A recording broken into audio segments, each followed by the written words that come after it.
هدف اصلی ما در آرت کورنر معرفی آثار فاخر، ایجاد ارتباط بین هنرمندان و جامعه و معرفی آثار، فلسفه خلق آثار به معنای واقعیش بوده. امروز خدمت جناب آقای آیدین الفت، مدیر مجموعه شهر صدای پارسیان و مدرس دانشگاه هستیم تا راجع به این مبحث کمی گفتگو بکنیم. آیدین جان، خیلی به برنامه ما خوش آمدید. مرسی از دعوتتون، متشکرم از شما.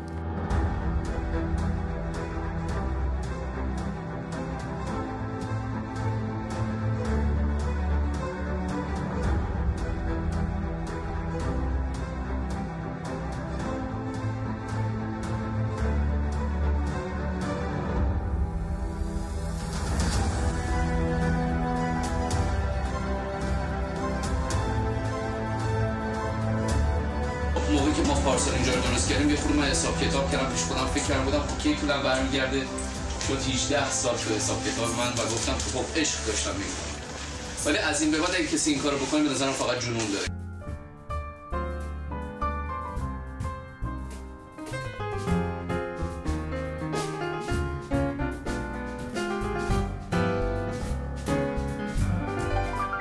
به عنوان شروع دوست دارم تعریف شما رو بشنوم از ماهیت موسیقی تاثیرگذار و ماندگار. تعریف سختی است، چون هر کسی بنا به فراخور زندگی که داشته، جغرافیایی که توش زندگی کرده، نوعی که بزرگ شده، در چه نسلی نیاز خودش رو نسبت به موسیقی متفاوت میبینه. برای همین هم نمیتونیم دقیقاً بگیم که من به عنوان آیدین الفت چه تعریفی میتونم برای یک آدمی که در افریقا داره زندگی میکنه به عنوان یک موسیقی تاثیرگذار انجام بدم.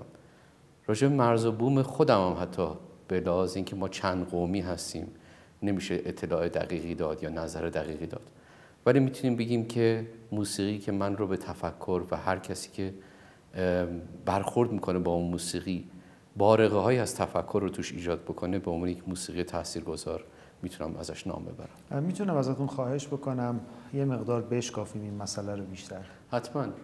اگر ما دو ژانر مختلف در نظر بگیریم، یکی موسیقی سرگرم کننده و یکی موسیقی فاخر، میتونیم راجع به ژانر دوم صحبت بکنیم که ژانر دوم به لحاظ نوع ادبیاتی که چه کلامی چه ادبیاتی که روی نوت موسیقی و پارتیتورها نوشته میشه، هدفش چیز دیگری است. در حقیقت ما رو قرار به سمت سوی دیگری ببره، قرار به سمت تفکر ببره. به نظر شما یا این اتفاق به طور غالب در موسیقی امروز ما میفته؟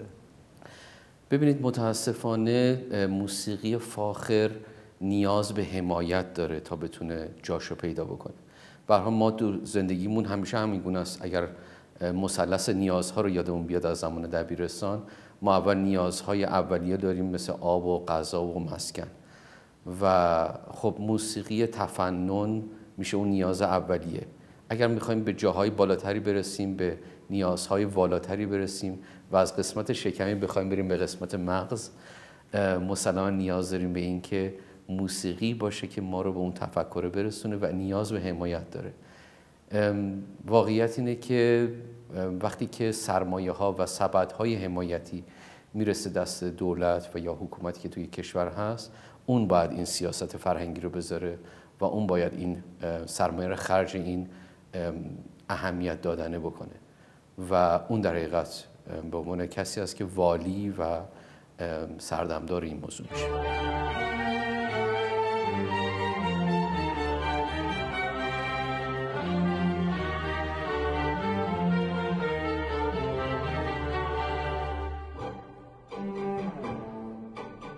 متاسفانه خب همونطوری که داریم میبینیم و اتفاقی که افتاده، شاید این حمایت و اون حرکت دادن، در واقع سوق دادن در واقع این جریان به سمتی که دلخواه هست به عنوان موسیقی، به عنوان یک المان فرهنگی اگر بخوایم نگاه بکنیم، این اتفاق در ایران نمیفته. به نظر شما اگر در واقع از بعد حکومت بخوایم فاکتور بگیریم یا از بعد سردمداران بخوایم فاکتور بگیریم که متاسفانه هیچ دفاعی از هیچ حمایتی از موسیقی نمی‌کنند، آیا خود موسیقیدان‌ها، آیا خود در واقع اهالی موسیقی با دغدغه‌هایی که براشون وجود داره، من جریانی رو که در واقع وضعیتش مشخصه رو راجع بهش صحبت نمی کنم. جریانی که موسیقی رو دغدغه‌مند دنبال میکنه، خود اون جریان چه کار میتواند انجام بدهد برای اینکه موسیقی از حال و روز امروز ما خارج بشود و به سمت خوب حرکت بکند؟ به هر حال من فکر میکنم که ما در دورانی در 40 سال اخیر بودیم که تا یک زمانی موسیقی ممنوع بود، بعد از اون هم باز هیچ حمایتی نمیشد. اتفاقا الان داره حمایت میشه، ولی به عنوان اون چیزی که من و شما به عنوان موسیقی فاخر ازش میشناسیم شاید اون اتفاق نمیفته. موسیقی که الان ازش داره حمایت میشه به نظر من بخش بزرگیش تفننی است و این تفننه انقدر گستردگی پیدا کرده که جاشو به موسیقی فاخر در حقیقت جایگزین شده و ما دیگه یواشاش داریم موسیقی فاخر رو فراموش میکنیم. وگرنه اگر اینطور بود که هیچ حمایتی نمیشد، مسلماً این همه سالن‌های کنسرت، این همه اجراهایی که میبینیم دوستانی که تو موسیقی‌های در حقیقت بیشتر تفننی دارن کار میکنن، خیلی هم اتفاقاً صنعت قوی هست، خیلی هم خوب داره که تو این زمینه کار میشه. ولی اون چیزی که باقی مونده در حقیقت همون چیزی هستش که ماها داریم انجام میدیم. قشری از موزیسین ها و آهنگساز ها، تهیه کنندگانشون و حالا کسایی که مثل من استودیوهای صدا برداری دارن، ما هستیم که در حقیقت نگه داشتیم این قضیه رو که در حقیقت شاید این تهموندش بمونه، شاید بتونه به نسل‌های بعدی برسه و انشالله در یک بستر مناسبتری بتونه رشد بکنه. من در واقع جمله‌مو تصحیح بکنم، در واقع منظور کلی منم همون چیزی بود که شما بهش اشاره کردید. به نظر من جریان داره به سمتی حرکت داده میشه که موسیقی فاخر یواش یواش جاش رو در واقع از دست بده و جایگزینش در واقع بشه این همه آثار بی محتوا و بی کیفیتی که امروز داریم در مارکت میشنویم، در مارکت در واقع ایران میشنویم، که در واقع به نظر من هیچ رنگ و بویی از موسیقی اصیل یا موسیقی فاخر نداره. من وقتی راجع به موسیقی اصیل صحبت میکنم راجع به موسیقی سنتیمون صحبت نمیکنم. موسیقی اصیل که المان‌هایی داره که در واقع اصالتش رو مشخص میکنه، از اندیشه‌ای که پشت اون اثره که اثر رو در واقع شکل میده، کلامی که برای اون اثر انتخاب میشه، آهنگسازی که هست، تنظیم کننده‌ای که هست و نهایتاً در واقع اجرایی که در واقع نوازنده‌های مختلف میان انجام میدن و اون اثر رو تبدیل میکنن به یک پکیجی که ما اسمش رو میذاریم به یک اثر ماندگار، که شاید این اثر ماندگار دهه هاست که از عمرش میگذره و شنیده میشه و هنوز هم ازش لذت برده میشه. ولی متاسفانه آنچه که ما امروز میبینیم اون چیزی نیستش که در واقع توقعش رو داریم. آیا ماها یا در واقع شمایی که نام بردید، شما به عنوان در واقع کسی که استودیوی صدا دارید یا موزیسین هایی که در واقع تو این زمینه دارن تمام تلاششون رو میکنن، آیا این تلاش آنچه که امروز اتفاق افتاده کافیه یا دست به دست هم بدیم و در واقع یک رسالتی رو تبیین بکنیم برای اینکه این رو در واقع ارتقاش بدیم نیاز به تلاش بیشتری داریم؟ واقعیت اینه که الان من و شما برای همین اینجا هستیم، یعنی جاهایی مثل آرت کورنر، شهر صدا و مثل اینها قرار همین اتفاق رو رقم بزنه. من فکر میکنم که حالا در ناامیدی بسی امید است. ما در عین اینکه الان در بحران بسیار بزرگی هستیم، ولی با یه مطالعه تاریخی زمانی بوده که حتی کسی اجازه نداشته ساز حمل کنه. زمانی بوده که به 40 سال اخیر کاری ندارم، راجع به کل تاریخ ایران توی 1000 سال اخیر دارم حرف میزنم، ولی کماکان در دل خانه ها حتی سازها کوچکتر شده اندازه ستار کنونی امروز و این موسیقی ادامه پیدا کرده. اضمحلال داره ولی از بین نمیره، کوچک میشه ولی از بین نمیره. من فکر نمی کنم که ما در دورانی باشیم که بگیم که داره دیگه همه چیز از بین میره. این اتفاق نمیفته. انقدر این پشتوانه و این فرهنگ قوی و غنی هست که با بزرگترین بی‌برنامگی ها، با بزرگترین فشارها هم در طول 1000 سال اخیر نشون داده که از بین نرفته. برای همین هم اتفاقهایی مثل شهر صدا، آرت کورنر و امثال هم، سالنوا و خیلی اتفاقات اینچنینی، اینها همش داره این راه رو استمرار میبخشه، ادامه میده و من امیدوارم که توی یک بستر مناسبتر این اتفاق بیفته. چیزی که راجع به فرمایشات شما دوست دارم جواب عرض کنم اینه که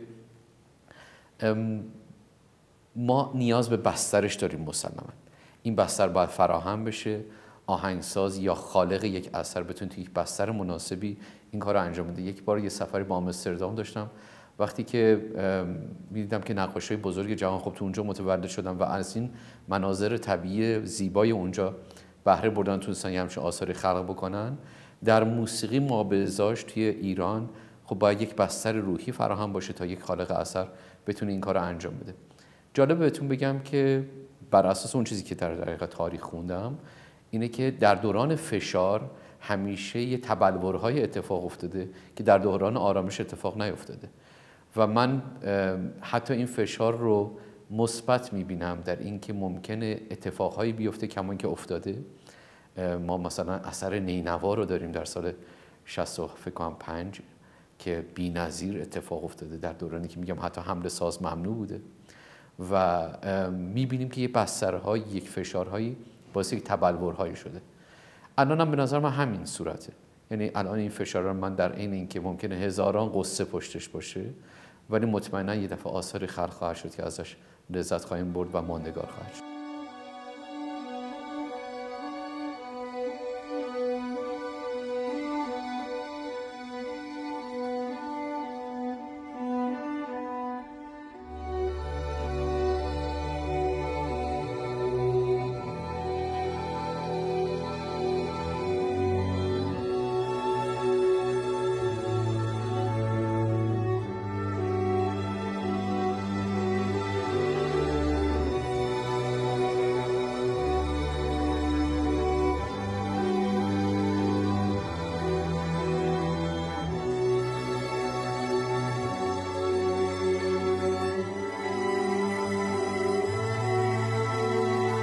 چطور باید کمک بکنیم که این آثار به گوش مخاطب برسه؟ مخاطب حال حاضر موسیقی ایران عادت کرده به آثار بی‌کیفیتی که میشنوه و در واقع حرکت کرده به اون سمت. عده‌ای مخاطب برای آثار در واقع فاخر همیشه وجود داشتن، ولی چطور باید کمک بکنیم؟ با دوستانی که صحبت میکنیم چه توی برنامه چه خارج از برنامه همیشه این گلگی رو دارن که ما اثر خلق میکنیم، تمام تلاش خودمون رو میکنیم ولی رسانه‌ای در اختیار نداریم که در واقع این رو به گوش مخاطب برسونیم.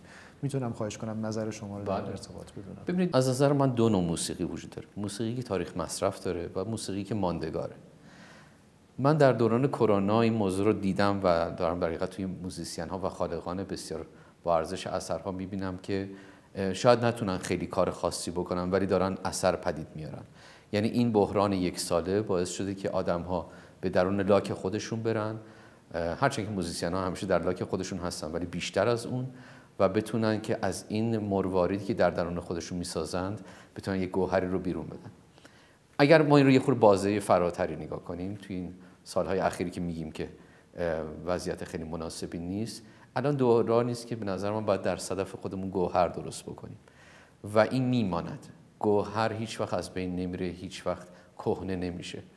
اگر که این رو به عنوان یک در حقیقت دوران گذار نگاه کنیم، حتما موسیقی که پدید میاد و قابل شنیدن باشه و قابل ماندگاری باشه و از دسته تاریخ مصرفدار عبور کرده باشه، میمانه، برای اعصارها هم خواهد ماند. و چطور کمک کنیم که این موسیقی به گوش مخاطب برسه و مخاطبین بیشتر و مخاطبین بیشتر و مخاطبین بیشتر؟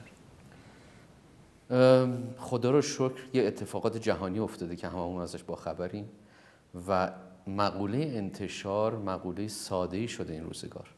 یه زمانی من یادمه که 2 مؤسسه نشر بیشتر در ایران نبود و روی کاست باید میرفتیم خواهش و التماس میکردیم، شاید اثر ما رو میپذیرفتند و منتشر میکردن.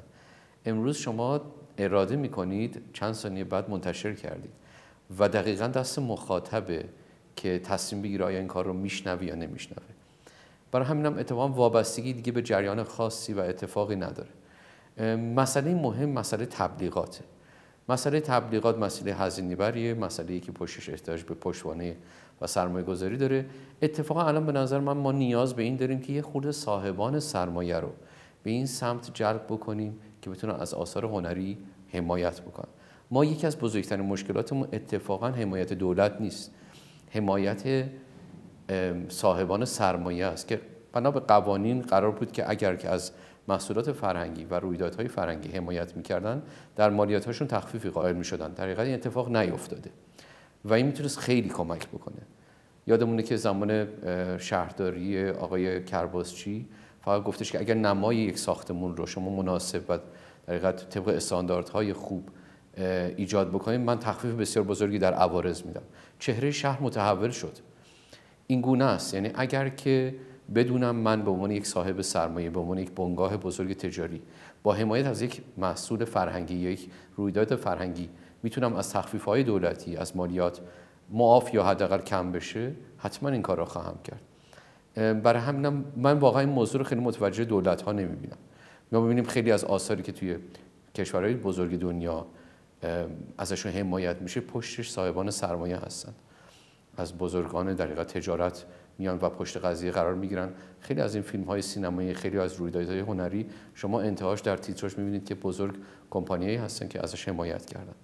برای همینم اتفاقا ما نیاز به این موضوع داریم که یه خورده بتونیم صاحبان سرمایه رو به این سمت جلب بکنیم که این اتفاق بیفته. تو یک زمانی توی پریود کوتاهی تو ایران اتفاق افتاد که من مثلا حالا اسم برندها رو نمیبرم، ولی می‌دیدیم که مثلا فلان خواننده یا فلان نوازنده اگر داره کاری رو اجرا میکنه توسط کمپانی بزرگی داره حمایت میشه.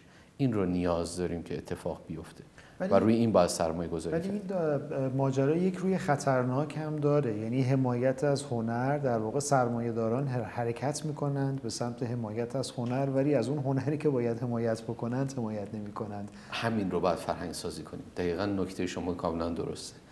دو جور دید داریم. دید تجاری به یک اثر هنری باعث میشه شاید اون اثر سمت سوی دیگری پیدا کنه، ولی اگر ما بیایم یه مقداری کمک بکنیم به اینکه فرهنگ حمایت از نوع تفنن به تفخر به موسیقی فاخر هدایت بشه، اون موقع این موضوع میتونه اتفاق بیفته. کاملا با شما موافقم، ولی متاسفانه فکر میکنم مسیر بسیار بسیار سختی رو پیش رو همیشه کار بزرگ سخته. بله، مسیر بسیار سختی پیش رو است.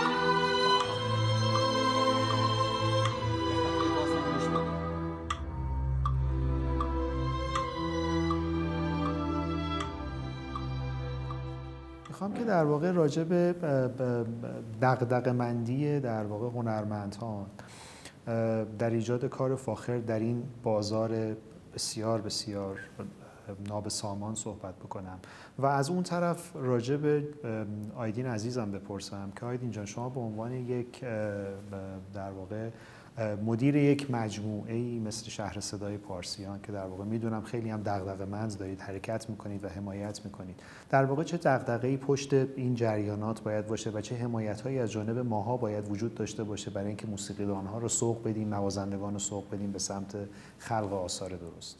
ببینید، جزو این بستری که عرض کردم یکی از بسترهای مالی است.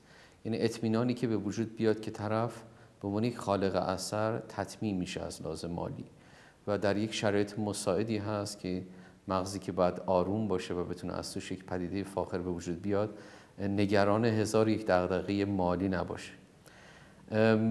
در مجموعه شهر صدا ما اتفاقی که ایجاد کردیم که باید در حقیقت منظور از خود تعریف کردن نیست ولی بسیار بهش میبالم، اینه که سرمایه گذاری که شده به نسبت هزینه‌ای که از هنرمندان گرفته میشه ناچیزه، به معنای واقعی ناچیزه. یعنی استودیوی مثل استودیوی شمالی که شهر صدا که در همه جای دنیا به حدود $200 در حقیقت هزینه ساعتیش هست، توی استودیوی شهر صدا حدود 200,000 تومانه، یعنی معادل یا مثلا 1/10 اون عدد، 1/20 عدد خارج از کشور میشه. و خیلی هم به کشورهای اطراف کار دارم، یعنی میخوام بگم مثل همین ترکیه یا کشورهای اطراف خودمون. برای همین هم ما در زمینه خودمون سعی کردیم که نگاه مالی نداشته باشیم، در حد اتفاقاتی باشه که بتونه این استودیو بچرخه، ایمپروومنت هم در حد خودش داشته باشه، با اینکه ما بسیاری از هزینه‌مون نزدیک به 90% هزینه‌مون دلاری هست از تجهیزات و اتفاقات. و در این زمینه ما خودمون در حقیقت احساس کردیم که اینجوری میتونیم به این موضوع کمک بکنیم. در حقیقت این دید فقط مالی و فرهنگی نباشه، این گونه در حقیقت در شهر صدا متبعور شده که بیایم نگاه کنیم به این که از توش خروجی خواهد داد که نام نیک میماند، رویدادهای نیک میماند و هممون میدونیم که بعد از فوت همه آدم‌ها تنها نام نیک است که میماند.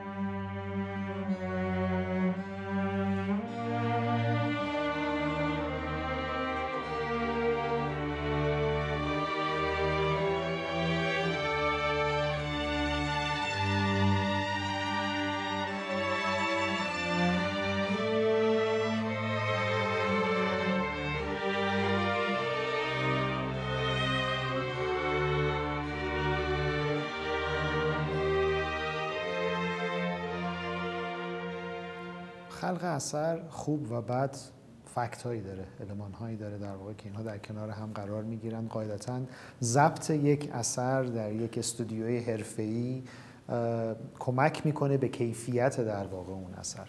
الان میبینیم که در واقع یک چالشی داریم که فکر میکنم شما خیلی باهاش مواجه هستین، چالش هوم استودیو هست، در واقع استودیوهای خانگی که کامپیوتر و یک در واقع نرم افزار و یک مقدار در واقع چیدمان‌های کنار همدیگه که همه شروع کردن بدون اینکه در واقع آگاهی داشته باشند که در واقع چه خروجی از استودیوی حرفه‌ای خواهند گرفت و چه خروجی از هوم استودیو خواهند گرفت، آثارشون رو اونجا ضبط میکنن.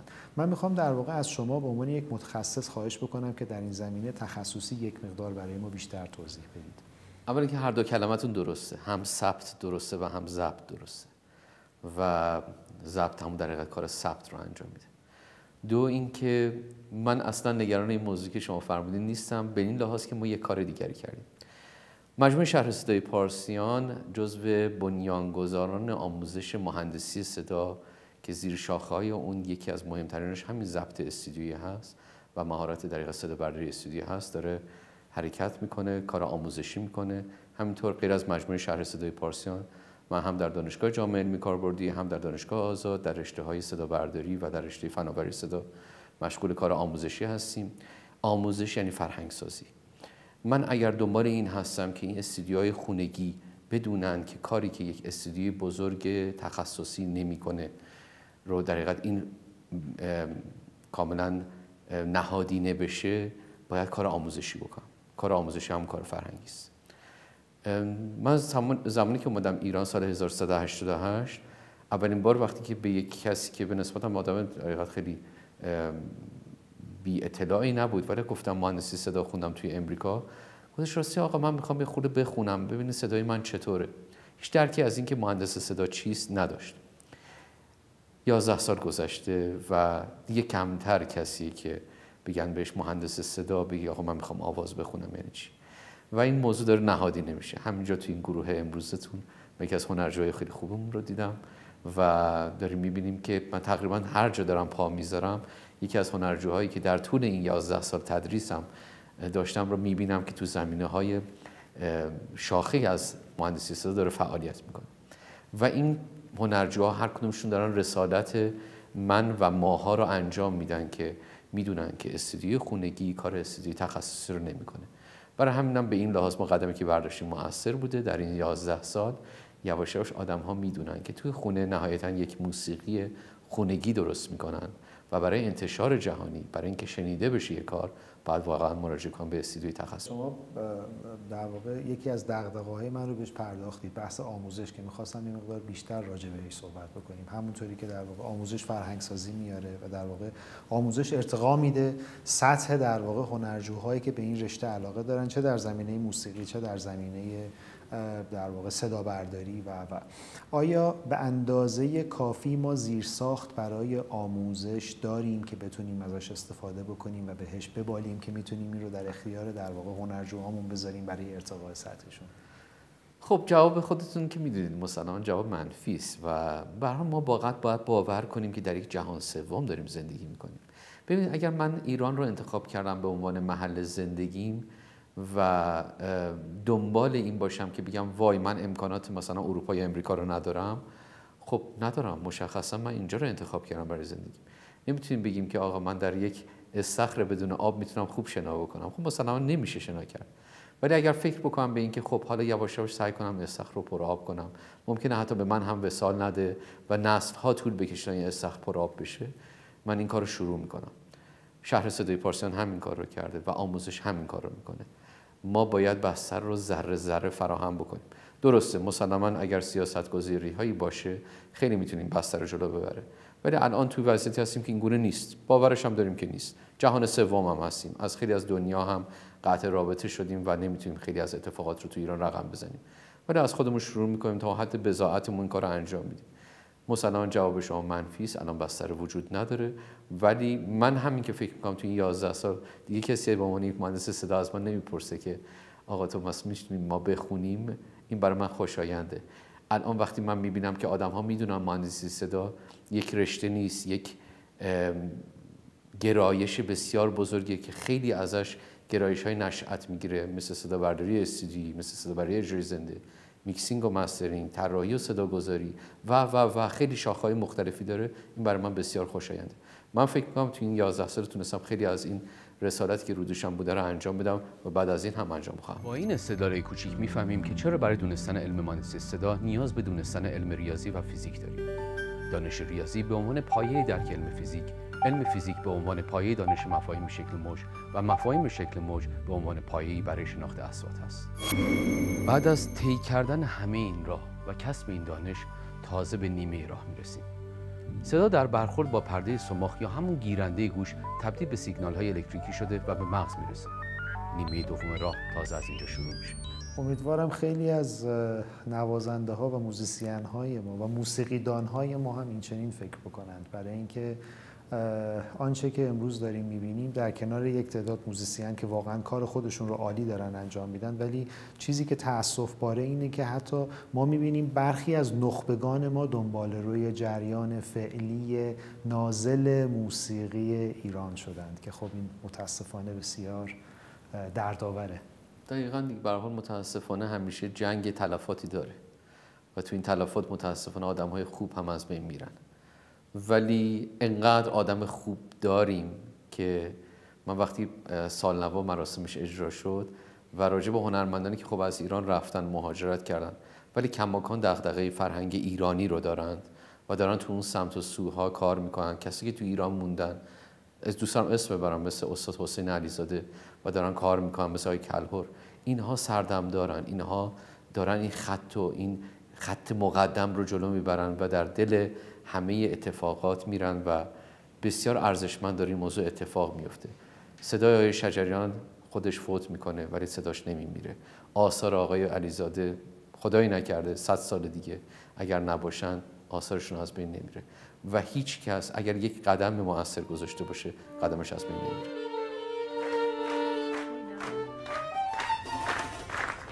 قشنگ تموم بشه بعد بره روی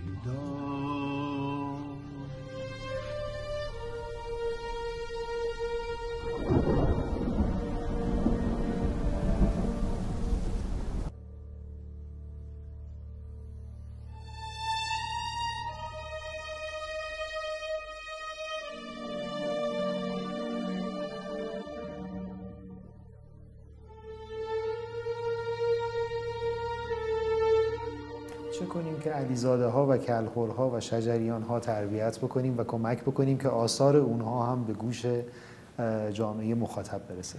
ببینید واقعیت اینه که باز میخوام برگردم به تاریخ. من همیشه تاریخ رو به عنوان یک سند واقعی میتونیم رو بکنیم و از باش به عنوان برگ برنده استفاده کنیم. ما بسیاری از نابغه های جهان در بدترین زمانهایی از لحاظ مثلا تو جنگ جهانی اول دوم یا دوران‌های مثلا فرض کنید که قرون وسطا اتفاقهای افتاده که اصلا بی‌نظیره. برای همین هم من اعتقاد دارم که مثلا فرض کنید شما راجع به کشور سوئد بگیریم که در یک رفاه بسیار خوبن، در دانمارک بگیریم که در یک رفاه بسیار خوبن. اگر این گونه باشه پس از اونجا هر روز باید یه آدم نخبه بیاد بیرون. من میگم خیلی به این چیزا مرتبط نیست. حتی میخوام بگم نظر برعکس هم دارم. اینکه اگر یک فشاری باشه، یک اتفاقی باشه میتونه نخبه آفرینی کنه. خیلی روی نظریه هم مصر نیستم و دوست ندارم بگم آقا خب پس شرایط بد کنیم که بتونه یه اتفاق خوب بیفته. نه، این گونه نباید باشه. ولی من فکر میکنم خیلی دست من و شما نیست. اون چیزی که دست من و شماست همین چیزی است که به خودمون هست. آرت کورنر و شهر صدا. سعی کنیم تو همین قدم خودمون با تمام قدرتمون، با تمام دلمون، با تمام همدلی که میتونیم با آدم‌های دیگه داشته باشیم، این رو ببریم جلو و اتفاق خوب رو رقم بزنیم. بحث آخری که دوست دارم ازتون بپرسم، صحبت از همدلی شد. بله، همدلی واقعا چیز بسیار بسیار خوبیه. رابطه بین اهالی موسیقی، چون من وقتی عرض میکنم موسیقی، چون ما راجع به موسیقی داریم صحبت میکنیم، رابطه بین اهالی موسیقی کمک میکنه به پیشبرد این کار، کسایی که دغدغه‌مندن. چه کنیم که این رابطه نزدیکتر و نزدیکتر و نزدیکتر بشود و این همدلی نزدیکتر بشود و دست به دست هم بدهیم؟ این رو در واقع چطور؟ این دغدغه هر روز منه. یعنی من اصلا دغدغه‌ام شهر صدا نیست، نه که نباشه، مسلما اون روی غلطکی افتاده که داره کار خودش رو جلو میبره و من خیلی نگرانش نیستم. نگرانی خودش رو داره سر جای خودش، ولی این چیزی که شما فرمودید نگرانی هر روز منه.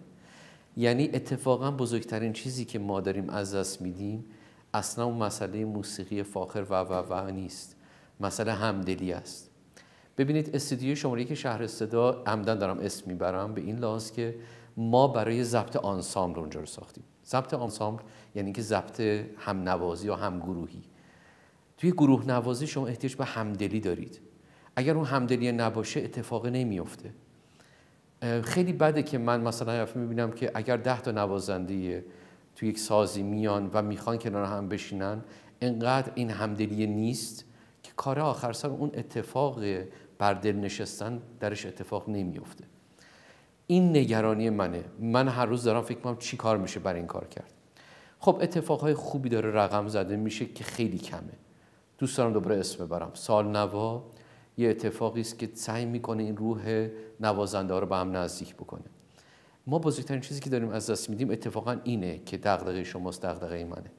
ولی راه حلش من در این میبینم که فکر میکنم آدم‌ها اگر بتونن سمت و سوی ذهنشون رو به جای اینکه به اختلافات فکر کنن، به اشتراکات فکر کنن، درست میشه. چی باعث میشه من و شما امروز بشینیم با هم دیگه صحبت کنیم؟ من احساس میکنم که شما به عنوان یک آدم دغدغه‌مند هستید و سمت و سوی فکریتون با من در یک جای اشتراک داره. میام میشینم این اشتراک رو به دید دیگران میگذارم و میگم بیایم راجبش حرف بزنیم. بیایم یاد بگیریم توی هر کار سازمانی، تو هر کار، من اگه قرار توی یک سازمان بسیار بزرگ 1/10,000 از 10,000 کارمند باشم، در نهایت برای تعالی اون سازمان دارم کار میکنم. این رو باید تو ذهنم هر روز داشته باشم. اگر بتونیم این کار رو انجام بدیم، این فرهنگ رو درست کنیم که آقا من اگر به عنوان یک استودیو دارم، شما به عنوان آرت کورنر، فلانی به عنوان نوازنده، اون آقا به عنوان آهنگساز، در یک چیز که مشترک هستیم، اون هم اینه که میخوایم یک کار فرهنگی بکنیم. پول همه چیز سر جای خود با 1000 اختلاف، در یک چیز مشترکیم، اون رو سعی کنیم بیان کنیم، راجع به اون حرف بزنیم، این نشسته رو بذاریم، گفتگو کنیم راجع به اشتراکاتمون. اختلاف نظر که زیاده کاری نداره، دو تا آدم من توی نشست میذارم میگم راجع به نظرات مختلفتون حرف بزنید. اونجا که اختلاف نظر داریم تا صبح دعوا میشه، هم مچورن. میبینیم یکی از برنامه‌ای که چند پیش تو تلویزیون دیدیم که دو تا دقیقاً نظر پردازی سیاسی تقریبا دیگه داشتن همدیگه رو میزدن توی اون صحنه، توی اون برنامه. ولی اگر بیایم بگیم خب حالا بیایم ببینیم چی کار کنیم برای مملکتمون ایران که اتفاق خوبی بیفته، چیکار کنیم برای موسیقیمون که اتفاق خوبی بیفته، اینجوری به قضیه نگاه کنیم، به اشتراکات نگاه کنیم، به نظر من به نتیجه خوبی میرسیم. همین الان این نتیجه این همین اتفاق خوبه دیگه.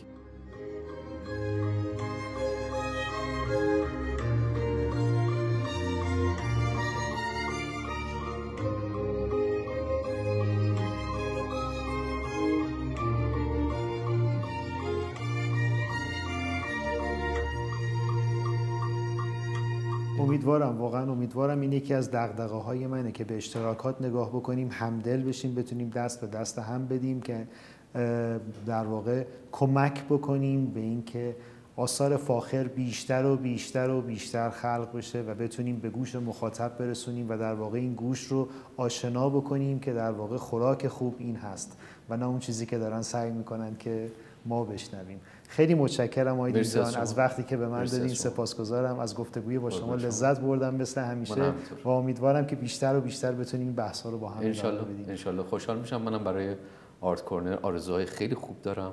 اگر همه ما در حقیقت کسایی که تو این زمینه فعالیت میکنیم اینجا هستیم به خاطر اینکه احساس میکنیم که آرت کورنر هم میتونه یک قسمتی از این بار بسیار سنگین فرهنگی رو به دوش بکشه و من همیشه برای این چیزها دغدغه دارم و دست یاری میدم. تمام تلاش خودمون رو میکنیم. سپاسگزارم از شما. خدا نگهدار. عصرتون بخیر.